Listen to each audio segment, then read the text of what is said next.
Lissia e pan, dalle donne staghe lontan. Bucato e pane, stai lontano dalle donne.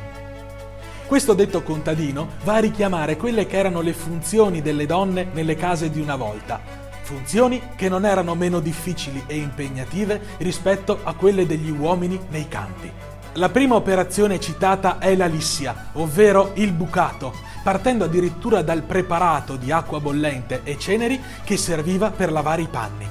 La seconda operazione era la panificazione, che come il bucato veniva fatta almeno una volta a settimana.